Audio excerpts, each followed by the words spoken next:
la contingencia. Esta es la gran preocupación de Séneca y es la gran preocupación de la ética en todas sus facetas y dimensiones, porque la ética consiste en vivir bien obteniendo el resultado, es decir, llegando al puerto. Hay gente que cree que la ética es de carácter inmanente. ¿Han oído esa palabra? Inmanente. Inmanentes es una palabra que se utiliza para referirse a aquello que permanece dentro de sí. Por ejemplo, un pensamiento puede ser inmanente, es decir, no se externa, no se dice. In, dentro, manere en latín, in es dentro, manere, permanecer. Permanecer dentro de sí. Entonces, cuando se dice algo es inmanente, o por ejemplo, incluso hay una corriente que se llama inmanentismo, ¿no? Que es, se refiere al racionalismo en el que la persona cree que el pensamiento mismo es autónomo y genera la realidad, ¿no? Entonces, eso es un inmanentismo. Bueno, decíamos, la ética no es otra cosa sino el lograr dos cosas: conducir bien y llegar al puerto. Es decir, flotar en ese mundo contingente y variable y llegar al puerto.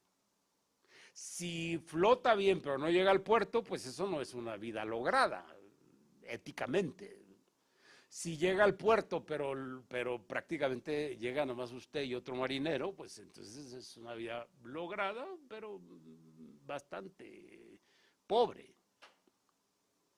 Ayer decíamos, o antier, que también se utiliza mucho en este lenguaje del gobierno y del barco y del timón, la palabra oportunidad, ¿se acuerdan? Que es portus, es hacia, portus, puerto.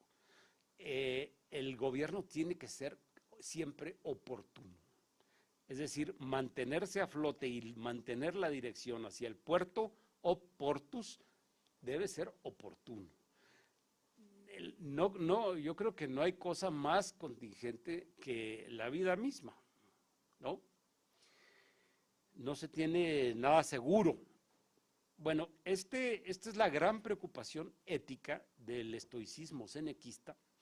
Y la gran preocupación ética en todos los terrenos, lo que se llama la deontología profesional, como por ejemplo de lo que estamos hablando, la ética judicial. Este es el más grande problema, que es el de, decía yo, sobrevivir. Para sobrevivir hay que tener una habilidad enorme para estar en ese cruce, fíjense qué cosa, en ese cruce entre el tiempo y el espacio.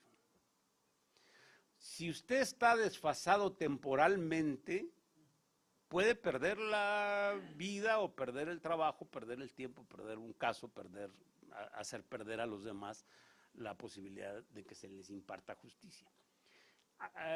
Esto, claro, hay mucha gente que no le gusta, pero con independencia de las ideologías y de lo que les guste o no les guste, la fiesta brava, los toros, ya más allá de la cuestión moral del matar o no animales, no me voy a meter a esos problemas, pero bueno, quedémonos con la fiesta brava en sí misma.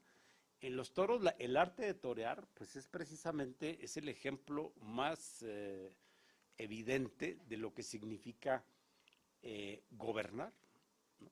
Es un arte de gobierno, de dominación, de domesticación, casi diríamos, del toro. En un lenguaje taurófilo se dice humillación, ¿no? Que humillar al toro. Humillar en el sentido de bajar cabeza y entrar al duelo. Bueno, ¿y por qué digo esto? Porque ustedes imagínense un torero que dice, ay, me cornó el toro y me mató, pero no sé por qué. Bueno, si lo mató ya no podría decir. Pero, y casi me mata y no sé por qué, porque yo estuve en el tiempo adecuado, hice el movimiento, sí, pero en el espacio no. Tenías un pie 2 milímetros hacia el frente y suficiente para que te pisara el toro y te cayeras. Pero 2 milímetros, 2 milímetros, ¿no? El arte de torear es estar en el tiempo y el espacio, que es un cruce, precisos. Si se desfasa uno de los dos, se acaba la supervivencia, ¿no? Para sobrevivir hay que estar en el cruce del tiempo y el espacio, ¿no? Esto se aplica perfectamente al derecho. En una ocasión, un gran jurista y procesalista italiano llamado Piero Calamandrei fue a España y lo llevaron a ver los toros a la plaza de las ventas, creo. Y pues nunca había ido a una fiesta de toros, Calamandrei, y observó al torero y al toro y tal. Y estaba muy atento, un gran procesalista, es de los grandes creadores del proceso civil contemporáneo, ¿no? Entonces, junto con Carnelut y otros, ¿no? Venda. Y, bueno, pues el Calamandrei terminaron la fiesta, terminó la corrida y le preguntaron, ¿qué le pareció, maestro?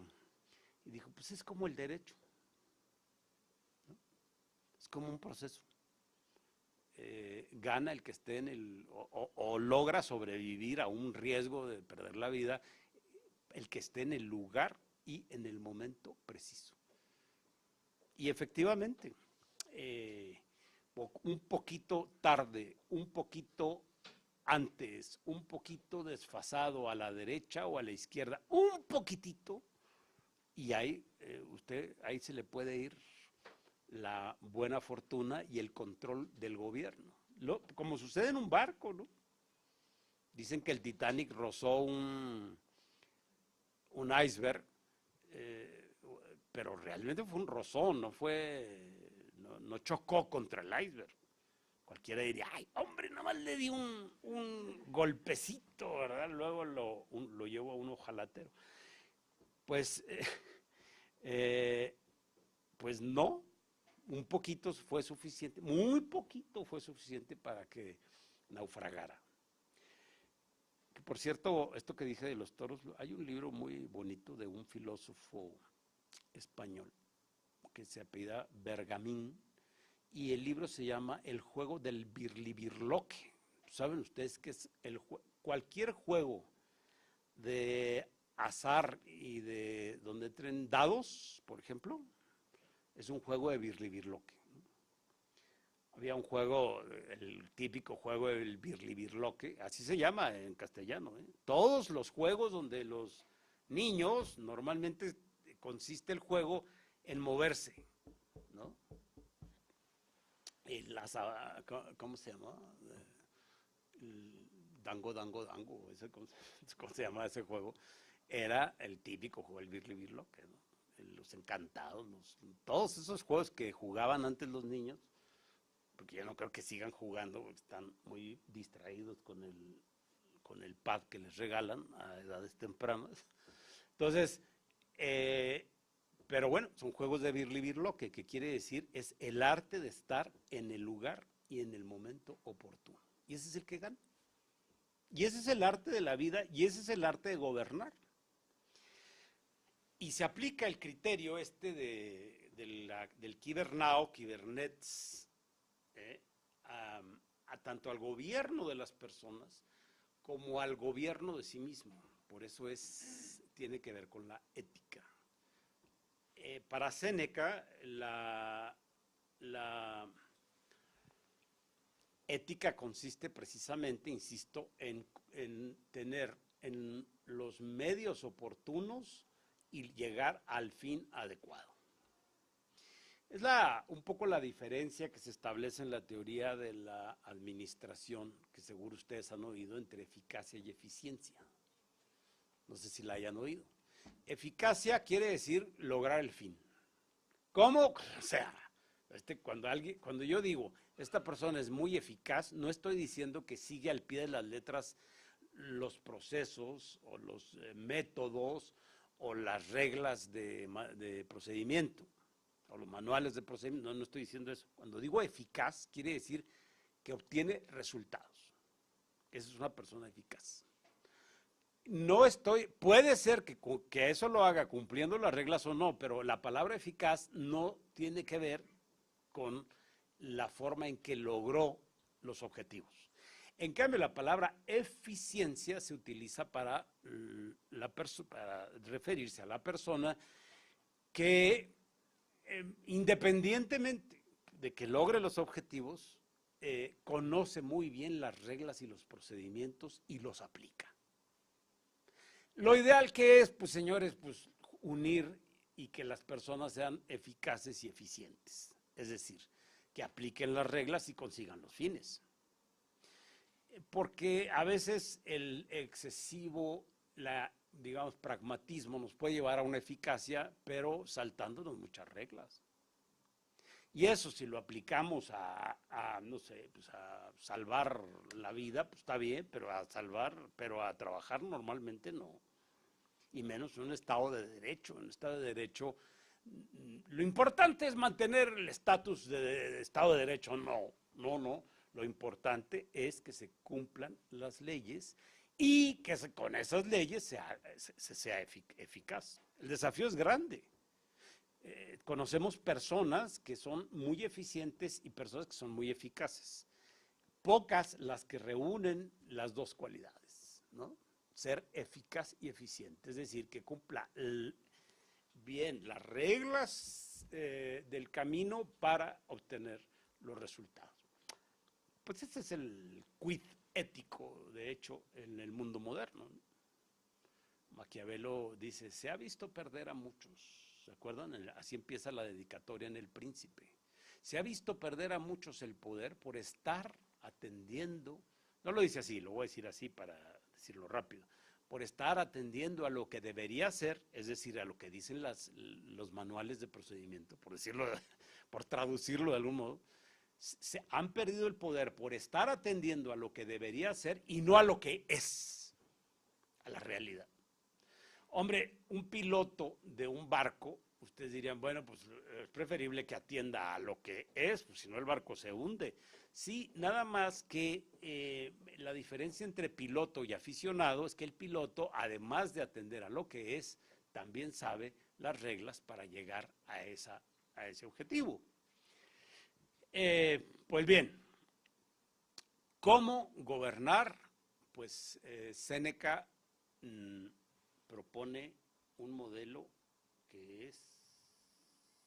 bueno, el punto de partida del pensamiento senequista, ya sé que esa imagen está bastante macabra, es de la alquimia, de los alquimistas del siglo XVI, que eran entre químicos, brujos, magos, sabios, muchas cosas, los alquimistas. Esta es una imagen del siglo XVI que dice abajo, memento mori. Memento mori memento nemene quiere decir memoria, y mori muerte, o en genitivo, memoria de la muerte quiere decir.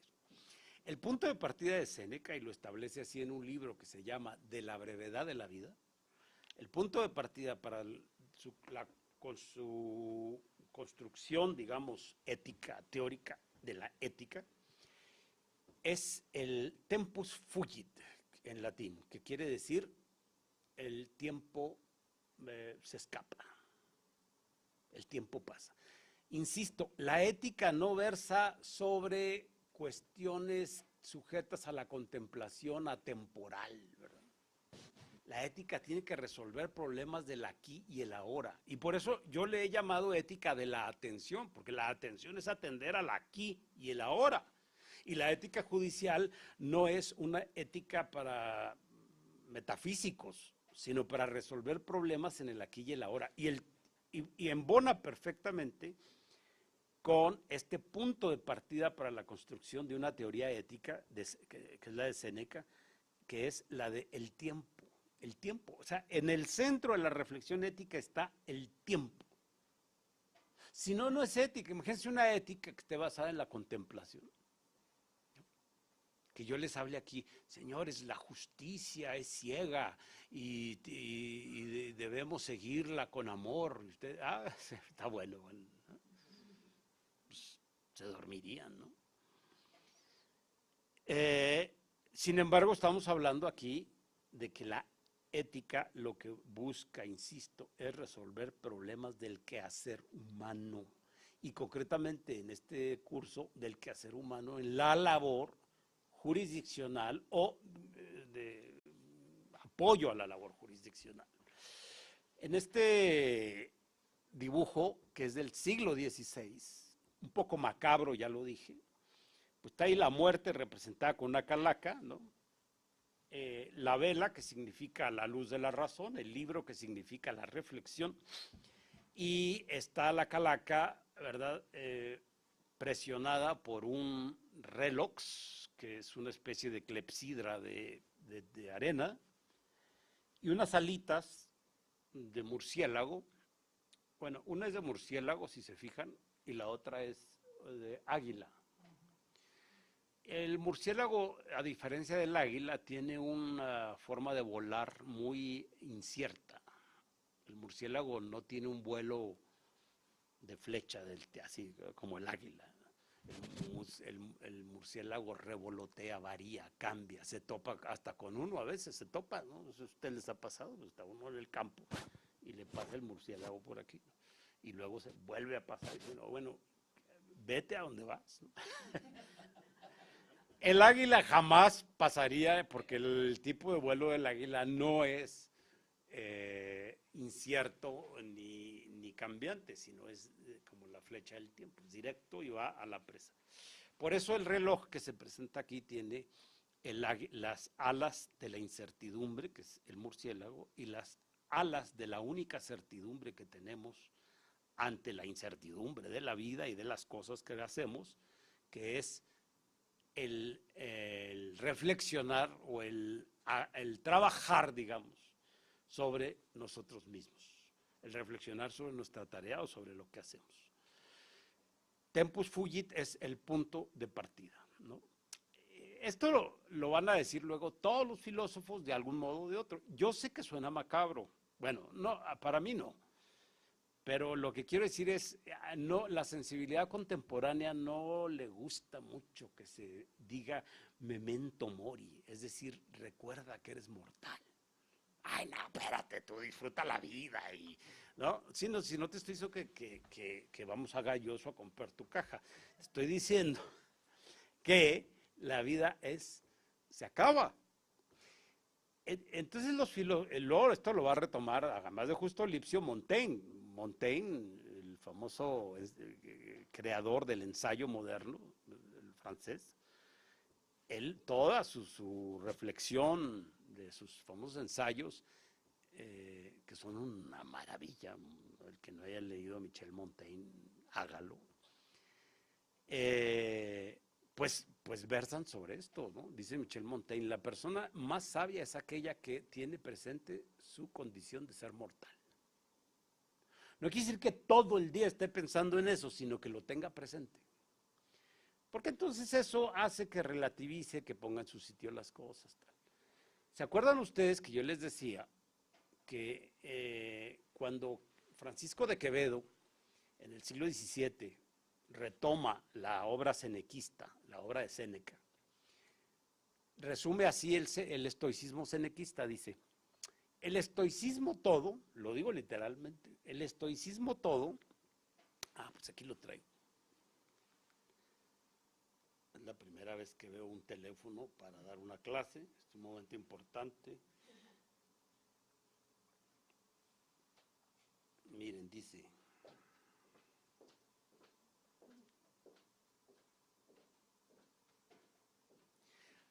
esto es lo que dice Quevedo sobre la doctrina estoica de la que estoy hablando. Francisco de Quevedo, todos lo ubican, ¿verdad? Es el gran escritor del siglo de oro español, autor del Buscón, ¿no? En fin, tiene muchas obras autosacramentales, es el más grande autor junto con Cervantes en el siglo de oro.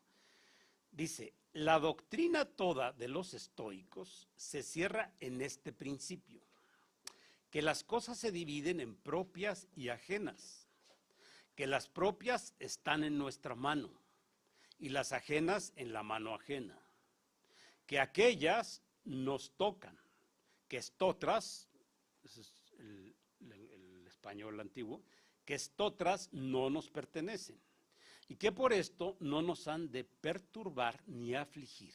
Estas dos palabras son típicamente estoicas, ¿no? No perturbarse ante los cambios o los sucesos que nos rodean, y tampoco ante la opinión de los demás. Dice entonces que aquellas nos tocan, que otras no nos pertenecen y que por esto no nos han de perturbar ni afligir. Que no hemos de procurar que en las cosas se haga siempre nuestro deseo, sino ajustar nuestro deseo con los sucesos de las cosas. Que así tendremos libertad, paz y quietud, y al contrario, siempre andaremos quejosos y turbados del ánimo. Que no hemos de decir que perdemos los hijos ni la hacienda, sino que los pagamos a quien nos lo prestó. Y así sigue Quevedo explicando el estoicismo. Entonces, lo más importante, pues, del tener presente esta condición es porque nos sabemos seres movibles. Y también sabemos que las ocasiones que tenemos no se repiten. Ayer les leía yo un fragmento de Marco Aurelio, ¿se acuerdan? Del emperador Marco Aurelio, de sus meditaciones, que es un gran estoico, Marco Aurelio. Y él en sus meditaciones, bueno, en otra obrita, dice al final una cosa que me llamó mucho la atención, ¿no? Y que se puede aplicar a cualquier cargo público. Dice, he tratado de gobernar lo mejor posible. Era el emperador de Roma en su máximo esplendor, ¿eh? He tratado de gobernar lo mejor posible, con la mayor atención posible. Dice, y me duele que pude haber cambiado muchas cosas y no lo hice. ¿A qué se refiere esto? Pues a que la idea de la condición mortal del hombre y la idea de que el tiempo corre y se va, nos debe llevar a tomar decisiones, decíamos, en el tiempo oportuno. El mundo de las decisiones, como las judiciales o cualquier otro tipo de decisiones, es un mundo que se mueve en la contingencia y la variabilidad. Nunca, quiero decir, la ética busca resolver los problemas en tiempo. No se puede dejar para después lo que es para hoy. ¿Se acuerdan lo que les dije el otro día de aquella noticia del periódico? Un señor dura más de 20 años en la cárcel y sale una noticia, ya lo sacaron, y dice, por fin se hizo justicia. No, por fin no se hizo justicia nunca. La justicia o se hace en tiempo o no es justicia. Eso que se hizo, pues es un acto ya de lo que quieran, menos de justicia, ¿eh? Eso no es justicia. La justicia se debió haber hecho 20 años antes. No se hizo, pues ya no es justicia nada de lo que se haga, y menos sacarlo de la cárcel después de 20 años y pedirle perdón porque nos equivocamos, ¿no? Entonces, esto es importante y por eso la ética de Séneca es muy aplicable, digamos, para entender la prudencia y la ética judicial. ¿Cómo lograr esta estabilidad en medio de la inestabilidad de la vida?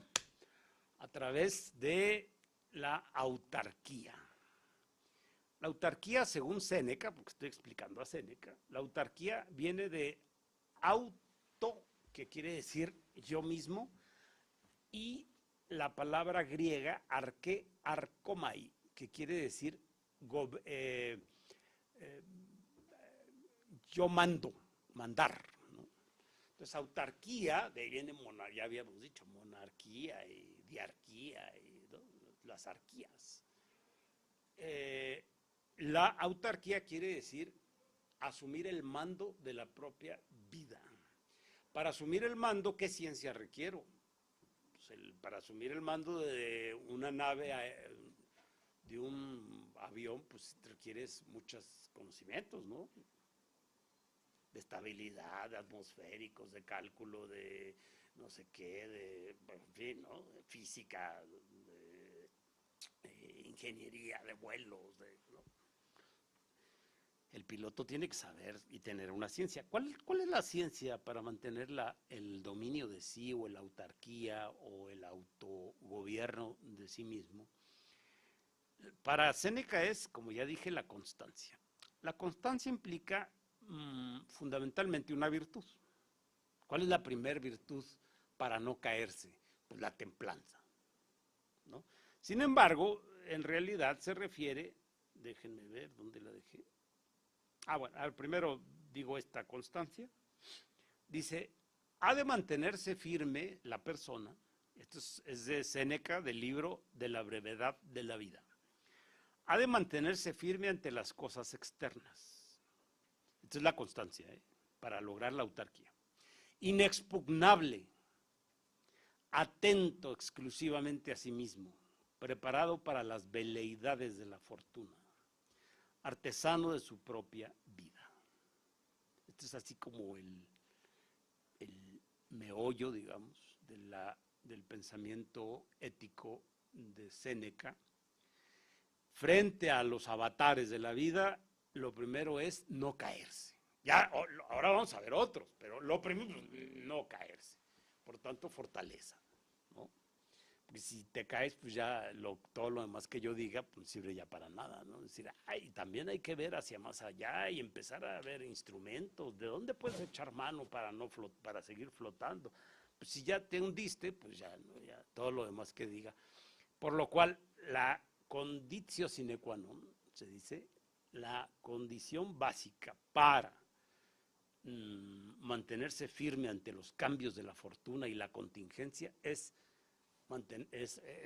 no caerse, digámoslo en sentido negativo, o mantenerse firme. Dice aquí inexpugnable. Esa es una palabra que se utiliza normalmente en la guerra para referirse a los bastiones de defensa, a los castillos, ¿no? La idea, el objetivo de un castillo o de un bastión o un parapeto, lo que sea, era que fuese inexpugnable. ¿Qué quiere decir inexpugnable? Que no se pudiera pasar, que no se pudiera destruir fácilmente. Bueno, pues para Séneca la vida humana, y esto lo recoge Simone Weil, dice, es como una ordalía. La vida humana es como una ordalía. ¿Saben qué es una ordalía? Un duelo. Un duelo de espadas es una ordalía. Dice, la vida es como una ordalía, porque hay que estar luchando siempre por mantener firme la fortaleza y luego poder atacar. Porque la pura pasividad no es propia del hombre. Lo que es propio del hombre es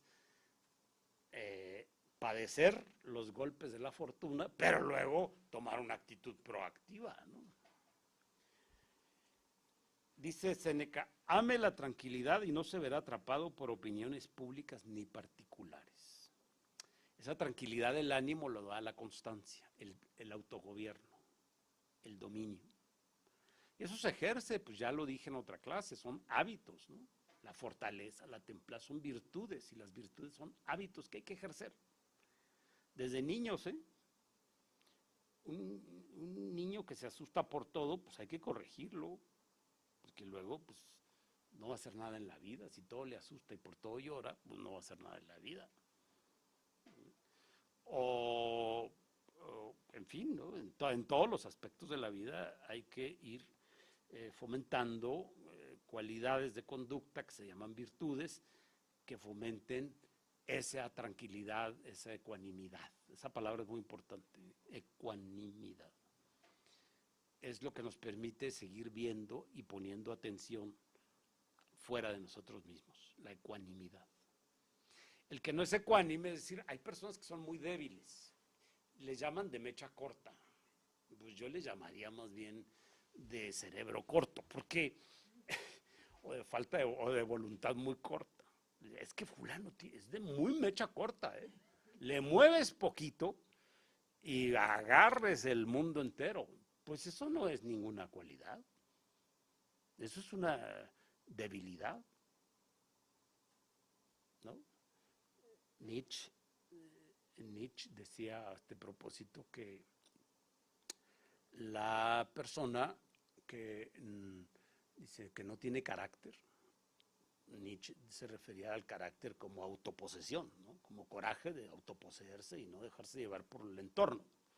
Entonces dice Nietzsche, los que no tienen carácter son aquellas personas que dejan fluir su temperamento. ¿Qué es esto? Todos nacemos con un temperamento, una temperatura, decíamos ayer, con un modo de ser que así ya. El que nació flemático no quiera no ser flemático porque nació flemático. O el que nació pero el carácter puede ir moderando nuestros temperamentos. Y ahí es donde la educación juega un papel fundamental. Y la experiencia también personal. Y el coraje para hacer las cosas. El carácter es la modificación artesanal. ¿Se acuerdan que dice Séneca? Sea artesano de sí mismo. Nosotros tenemos, el carácter es precisamente el arte de moderar el temperamento. Entonces dice Nietzsche, las personas que no tienen carácter son aquellas que dejan fluir el temperamento. Y eso es lo que nosotros llamamos ser de mecha corta. Es que es muy explosivo, pues le están diciendo débil. Un cuate que no se controla y que es de mecha corta, pues es un cuate débil. Un cuate que no tiene cualidades, que no tiene virtudes, ¿no? Si lo aplicamos a la ética judicial, pues ustedes imagínense, ¿no? Una persona que tiene mecha corta, es decir, que no tiene el carácter enterizo y severo para dominarse frente a la adversidad, pues no está calificado para ser juez ni magistrado, y ni siquiera creo que esté calificado para coadyuvar, digamos, en la impartición de justicia. Pues ustedes toman cualquier código de ética y ¿qué les dice? No les dice ame la tranquilidad, pero les dice que sea objetivo, que sea imparcial, que sea, pues ¿qué es todo eso, señores? Mantenerse firme ante los avatares de la vida. Porque si cada asunto que le vaya a llegar, ¿verdad? Usted por falta de carácter va a tomar partido de manera imparcial, pues entonces, ¿para qué estamos hablando de ética y de imparcialidad? ¿Verdad? Y si no vamos a la raíz. ¿Y cuál es la raíz? La debilidad, la falta de carácter. La frase de Nietzsche es muy buena, ¿eh? El que no tiene carácter es aquel que deja fluir el temperamento. De tal manera que cuando ustedes le dicen a una persona temperamental, le están diciendo débil, falto de carácter, incapaz de autogobernarse, se deja llevar por sus, ¿no? También se les llama, es que es muy primario. Pues no es primario, es débil. Porque las personas con carácter no son primarias. ¿Por qué? Pues porque entre la realidad y ellos media su propia razón, ¿no? Si alguien va en la calle, le chocan por atrás el coche, tiene dos posibilidades: bajarse y golpear al que lo chocó. Y dirá, hombre, mira, es que es muy temperamental. El otro día golpeó al que lo chocó, en pleno periférico, ¿eh?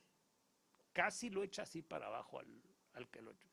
Y uno, ay, no, pues es que sí es muy temperamental. Pero como con cierta admiración, ¿no? Cuando en realidad lo que produce una persona temperamental y de mecha corta es lástima. ¿Por qué? Pues porque no tiene carácter.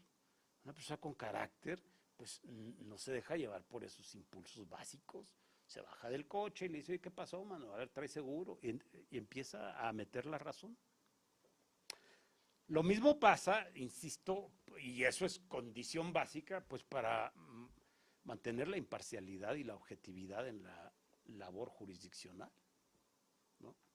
La debilidad o la falta de carácter o la debilidad del carácter, es decir, con el muy poco carácter, pues hacen a la persona temperamental y sus decisiones no son justas. No puede ser justa la decisión de una persona temperamental.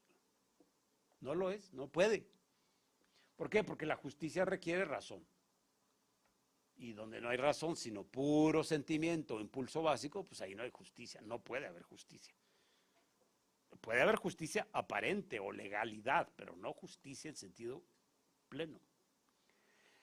Dice Séneca, ame la tranquilidad y no se verá atrapado por las opiniones públicas ni particulares. Ayer decíamos que la opinión es la apreciación sensible.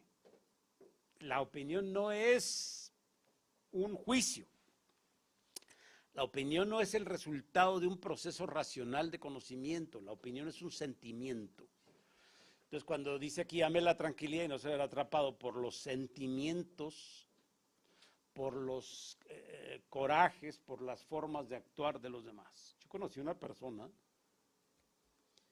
que cuando estaba en las juntas, siempre estaba haciendo gestos y caras. Pero no crean ustedes que así poquito. No. Gestos y caras. Hasta que yo un buen día le dije que a mí me parecía que eso era violencia. ¿Por qué? Yo no estoy diciendo nada. Si estás diciendo, hay formas de decir con la palabra y hay formas de decir con el rostro, ¿no? Pues es una forma de violencia. Si alguien de aquí me está oyendo la clase y todo el tiempo está haciendo gesto de desaprobación o de burla, ¿verdad? Pues yo no dije nada, pues claro que sí dijo, hay muchas formas de decir, ¿no? Hay lenguajes gestuales y lenguajes racionales. Y el lenguaje gestual cuenta y expresa, no se hagan, ¿no? Hombre, que nomás le hago mala cara, bueno, pues le está diciendo algo, ¿no? Bien, para no atraparse entonces la tranquilidad y la constancia. Esa autarquía y constancia, y con eso casi vamos a terminar, nos llevan a lograr tres objetivos que son fundamentales para una decisión ética. El primero es, Séneca le llama ataraxia. El segundo no es una expresión de Séneca, sino de los estudios senequistas, que se llama resiliencia. Y el tercero, pues no es ni siquiera un senequista, que es antifragilidad. Es una palabra, un neologismo, no existe todavía, digamos, la palabra antifragilidad. Rápidamente explico cada uno. La ataraxia... ¿Es antifragilidad o antigráfica? Mire qué bueno que me equivoqué. Es antifragilidad. Sí, me equivoqué.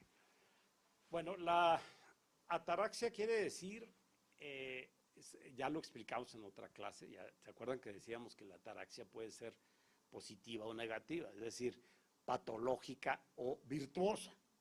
Porque la ataraxia es una especie de indiferencia, de desapego en el que se vive cuando no se le da tanta importancia a muchas cosas. Una persona estoica no le da importancia a un gran número de estupideces a las que una persona normal, por lo general, le producen distracción. La ataraxia no es, como ya dije en otra clase, no es atarantamiento, ¿eh?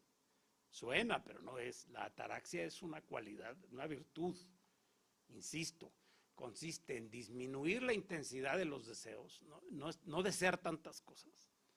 Hay que calmar a ese impulso de comprar y de vencer y de ganar siempre tiene que ganar. Son deseos que nos distraen de las cosas más importantes.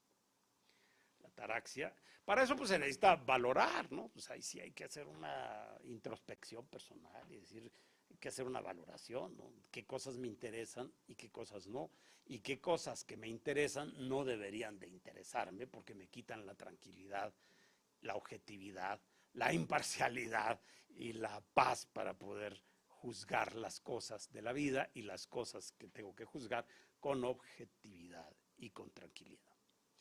La ataraxia se logra en la medida en que me despojo de deseos, ¿no? Ya les decía yo esa idea de tener muchas cosas, ¿no? A veces que tener, comprar, muy mexicana costumbre, ¿verdad? De gastar el dinero, ya lo comentaba en otra clase, ¿no? Del bono, ¿no? El mexicano, en cuanto le llega el bono, le entran un cosquilleo en los pies y en las manos, que le llevan a tomar el coche para ir al centro comercial. No, bueno, hombre, no me lo voy a gastar, nada más, pues, hombre, que sí tengo. Y ahí empiezan a hacer componendas. Y quién sabe dónde quedan los bonos, porque nos los gastamos, ¿no? Los mexicanos somos una sociedad profundamente consumista. Y esto quita la tranquilidad, por supuesto. El deseo de siempre estamos distraídos con lo que no tenemos y necesitamos tener. La resiliencia, ¿saben qué es la resiliencia? Es una palabra, además se ha puesto de moda la palabra, ¿no? La resiliencia. Miren, la resiliencia es como un foam, ¿no? De estos como tempur. Es la capacidad que tiene una persona para recuperar la forma cuando recibe un impacto externo. ¿Sí han visto las almohadas esas que venden que les llaman foam, ¿no? Creo que así les llaman, ¿no? ¿Cómo? Memory foam, es así. Memory foam quiere decir que usted se acuesta, pero luego la almohada se adecua lentamente al cuerpo. Bueno, pongo ese ejemplo para explicar la resiliencia, porque algo parecido es la resiliencia. Es la capacidad que tiene la persona para recuperarse de un golpe externo, de un trauma existencial, de un dolor muy grave o de una cosa que le mueva su inexpugnabilidad, que lo vuelva, ¿cuál sería la palabra? ¿Expugnable? ¿No? Creo que sí, ¿no? Que lo vuelva vulnerable.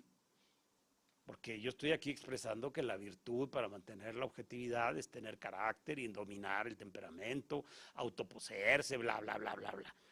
Sí, pero en la vida hay cosas que usted, por mucho que viva una vida buena y viva una vida estoica, le moverán el tapete. Bueno, la resiliencia es una palabra que se utiliza originalmente en las cosas materiales y luego se pasa a la psicología. Si ustedes van ahí a las librerías y buscan en la parte de educación, de pedagogía, hay cantidad, está de moda, la resiliencia, y para todo se dice resiliencia. Pues bueno, sí, la resiliencia es eso, la capacidad de sobreponerse. La ataraxia, es decir, la costumbre de no tener tantos deseos, según Séneca, nos capacita para ser personas de fácil cicatrización. Y esto es importante, señores, porque una persona que no tiene resiliencia no logra recuperar la objetividad y la serenidad que necesita para tomar decisiones acertadas. Como por ejemplo la del juzgador, ¿no? Una persona que tiene en sus manos el juzgar de manera objetiva, imparcial, independiente, y no logra sanar fácilmente de las cosas que le mueven un poco, psicológicamente o personalmente, o lo que sea, que no logra recuperarse rápidamente, pues es una persona que no tiene la flexibilidad ni corporal ni mental suficiente para, pues para dedicarse al oficio jurisdiccional, a la labor jurisdiccional. La resiliencia, ¿cómo se practica la resiliencia? Pues, en primer lugar, de una manera preventiva, que es por medio de la ataraxia. Es decir, despojados de tantos deseos, tenemos menos puntos vulnerables. ¿O no? Si yo deseo que todo el tribunal me reconozca, todas las tres ponencias, que me reconozcan como una persona de gran valía, pues tiene usted demasiados deseos. ¿Cuántos trabajan aquí? No sé, 300, ¿no? Entonces usted tiene 300 deseos de reconocimiento. Si mejor se dedica a trabajar y está menos pendiente de la aprobación y el aplauso de los demás, logra usted mayor libertad interior y es la ataraxia de Séneca. Y eso le permitirá, pues, que los golpes no le afecten tanto, ¿no? Cuenta Francisco de Quevedo, hablando del estoicismo y de la doctrina estoica, dice que ustedes saben, bueno, a un santo que es San Lorenzo, y se refería al Escorial. No sé si ustedes hayan visto el Escorial a unos kilómetros de Madrid, lo pueden ver en YouTube, si no.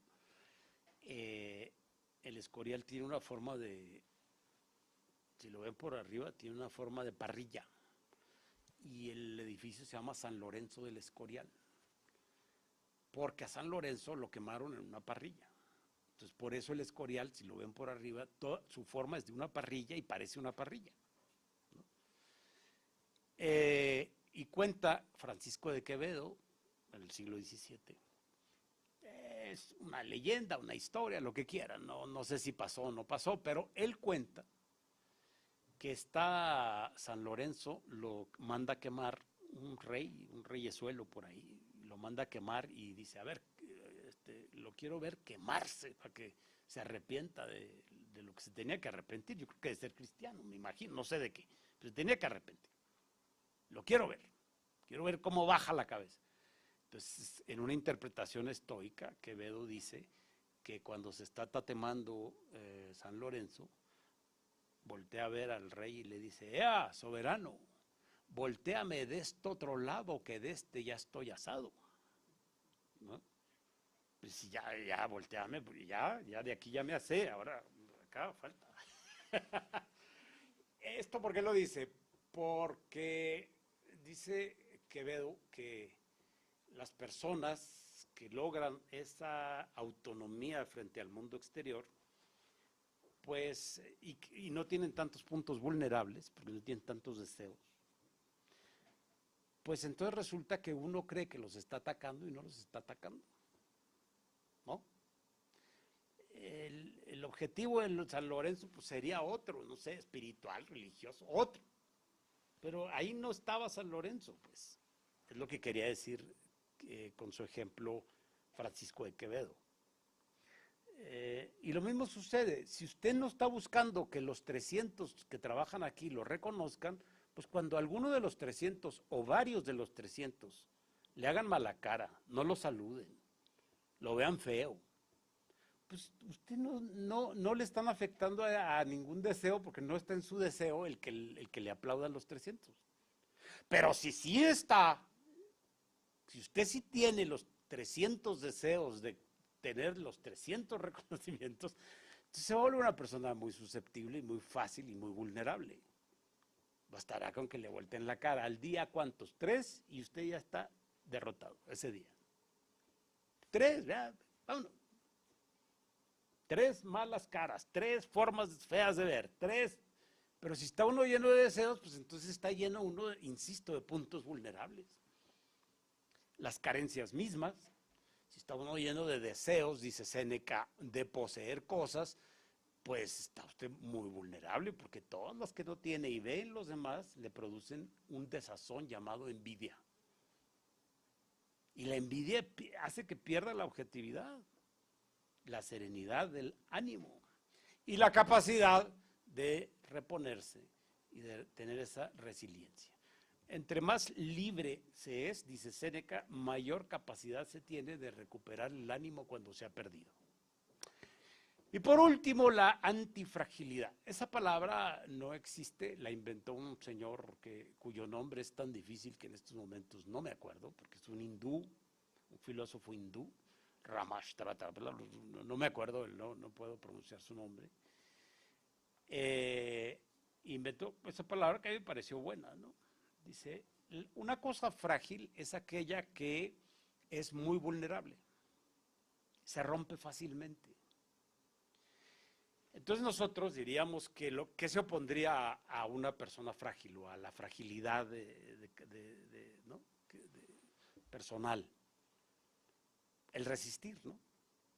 Lo que sucede es que si una persona, y esto con el paso de la edad uno lo sabe muy bien, los jóvenes no me van a entender lo que voy a decir. Si no entienden bien lo que voy a decir es que son jóvenes.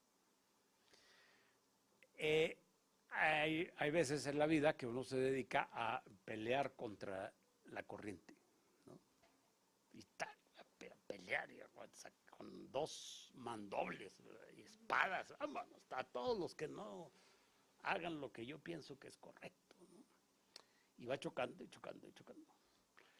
¿Por qué? Porque cree que el no ser frágil es no dejarse vencer por nadie y embatir siempre. Entonces siempre va de frente contra el ambiente, ¿no? Contra la corriente, contra el establishment.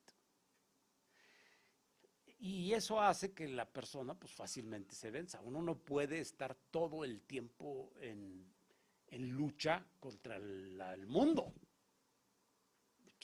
Porque el mundo lo vence, ¿no? Porque es muy fuerte el peso de la corriente. Es como si usted se mete a un río caudaloso y entonces dice, voy a detener la fuerza del caudal. Y le pone ramitas y piedras, y cuando ya logró más o menos poner unas piedras de un lado, la fuerza que hace, la presión que se produce, las mueve, y ahí está usted, y se le va la vida en ponerle piedras al río, y en ponerle ¿no? Trampas y piedras y palos, y detener al río. ¿Por qué lo quiere detener? Pues porque el río es muy fuerte y desgasta mi propiedad. Pues entonces mejor vaya con el río, entienda el río, entienda la lógica del río, vaya con el río y encauce al río, pero no lo quiera tapar. Encauzar es una cosa y restringir y limitar es otra cosa. Es como sucede con uno mismo, ¿no? Dice Aristóteles que las virtudes, es decir, el recto comportamiento, dice, no son tiránicas, son políticas. Es decir, usted no le puede imponer la virtud a nadie. ¿Por qué no? Pues luego decir, usted tiene que ser puntual y se lo voy a imponer a base de patadas. Pues sí, pero donde no hay un convencimiento interno, pues esa persona no logra que se convierta en una actitud permanente de su forma de ser, ¿no? Porque es falso, lo hace por obligación, no por convencimiento. ¿Por qué dice Aristóteles? Las virtudes son políticas, porque con las virtudes hay que ir negociando, ¿no? Los que tengan hijos, pues lo saben muy bien lo que acabo de decir. No puede usted inculcarle cualidades al hijo por vía de regaños, golpes, imposiciones, dogmas, y meterlo a la fuerza a las escuelas que no quiere o a donde no quiere, ¿no? La labor educativa es ir, como es la política, ¿qué es la política en este sentido? Dialógica. Es diálogo, es seducción, hay que seducir, ¿no? También. Nosotros mismos tenemos que seducir, autoseducir,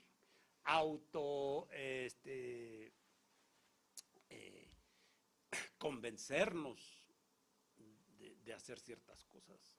Pero hay que convencerse, por eso el tiempo es muy importante en los cambios de actitud en materia de ética. Entonces la antifragilidad es una palabra que se refiere a que lo que se opone a la fragilidad no es la rigidez. Lo antifrágil es, a ver cómo lo digo, es como la resiliencia. Lo antifrágil es algo que tiene el movimiento que no se opone, a la presión. Un movimiento que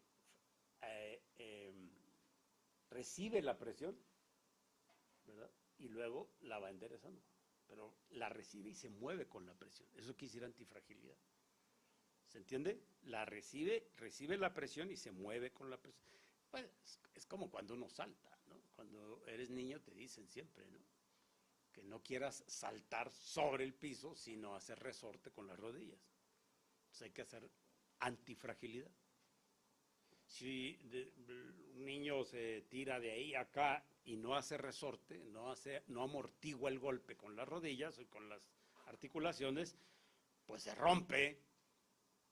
¿Qué necesita para no romperse? No la rigidez del cuerpo, sino todo lo contrario, la antifragilidad. Es decir, No ser frágil, porque también se rompe, pero tampoco tieso, porque también se rompe. Es decir, asumir el logos del funcionamiento, digamos, del movimiento del cuerpo, y esto pues se aplica en términos generales. Desde el punto de vista, con esto ya concluyo, de la ética, Séneca dice que la ética y la práctica de la virtud requiere pues tiempo para aprender a mover el cuerpo junto con la mente e ir construyendo un carácter para someter el temperamento. Bueno, eso sería la clase de hoy.